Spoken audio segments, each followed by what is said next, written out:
You must have heard about a lot of leaders, I mean, terrible leaders who have ruled here in Africa. But you see this particular one, there's nothing that you have heard about this that is not terrifying. This is Unveiled Tales, sponsored by, of course, Niger Eyes. And today's story is about a man called Idi Amin of Uganda. I'm sure most of you must have heard about Idi Amin of Uganda. Idi Amin of Uganda, Dada, as most people call him, was born in 1925 and then died in August 16, 2003. Idi Amin was a military leader and, of course, a politician whose regime was marked with human rights abuses.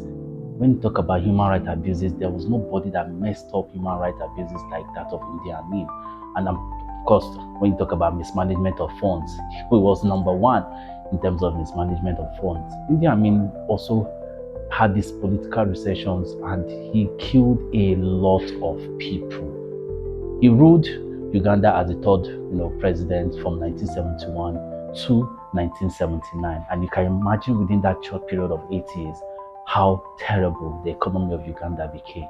The early life of Idi Amin was born in Kabuka, and of course in Uganda, and he was a member of the Kawa ethnic group. So he joined the King's African Rifle of the British colony in 1946. Well, he joined as an assistant cook, but transitioned into infantry, where he became an assistant.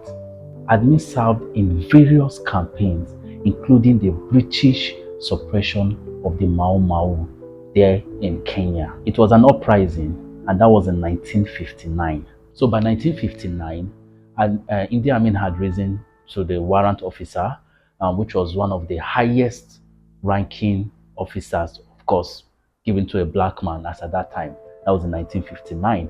And so the warrant officer was the best that could be given to a black person, which was predominantly occupied by the white people. So but Idi Amin rose to that warrant officer, which was, the best rank you could get at that point in time. In 1961, Idi Amin was one of the two Ugandans, that was given that position, by just that margin. You could imagine. So he was that's in 1961, he was one of those two Ugandans that had risen to that level, that rank in the King's African Rifle, which was, of course, being established by the British at that point in time. Following Uganda's independence from the British in 1962, Idi Amin decided to remain in the military, and of course that gave him that edge to rank, and became one of the highest ranking officers in the military as at 1962 after their independence, and that gave him that so much power that, like I said initially, one of the highest ranking officers in the Uganda military. In 1966, Prime Minister Milton Obote appointed him as the Chief of Air Force and the Army. Now, there was this uprising, there was this tension that led to a coup.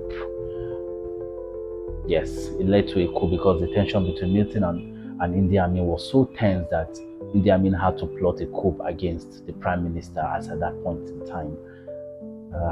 Idi Amin was a tough nut to crack. Rising through the military ranks, now being appointed as the Chief of Air Force and the Army. So he rose to that rank, and of course, problems started, between him and the Prime Minister at that time, and that led to a coup. This coup happened in 1971, and of course, Idi Amin seized power. But guess what? Prime Minister Milton was actually attending a conference in Singapore when he took over power. Now, you could actually relate this story to some other story that happened, in Nigeria, but we're not going to debate into that. Now, we're talking about Idi Amin. He took advantage of the fact that, Prime Minister Milton Obote was in Singapore, and so with that, of course, as the Chief of Army Staff, he had, the Army at his beck and call. He also had the Air Force at his beck and call, and that gave him utmost power to seize power while Obote was there at the conference.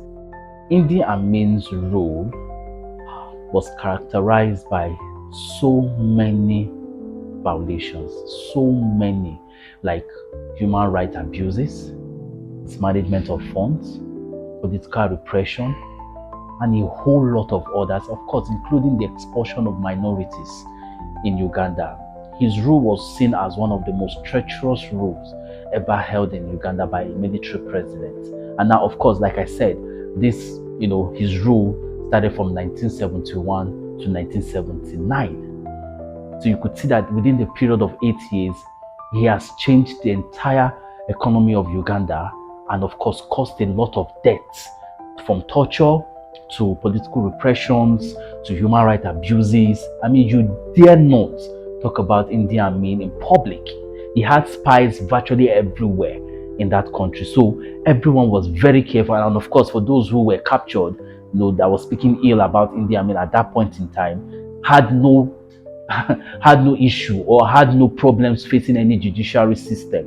It was strict torture and, of course, death, which was one of the most barbaric way that he actually ruled Uganda at that point in time.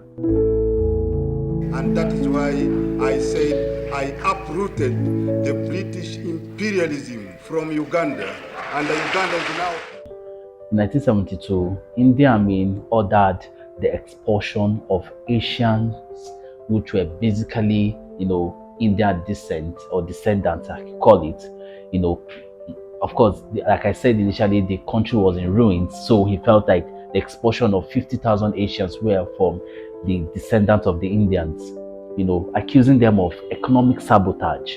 Now, because of how the economy was dwindling, I mean, you could imagine how inflation rose over the top, and the best thing that a president can think of was that 50,000 Asians who were like more of Indian descent or descendants were the cause of economic sabotage. That was one of the most crazy part of his rule at that period of time. And these Asians were more like people who brought in more of economic stability at that period of time before he became the president. Right? So now, after dwindling the entire economy, he felt like, oh no, this set of people are the reasons why the economy is not growing. So quickly, he ordered their sabotage and they all left the country.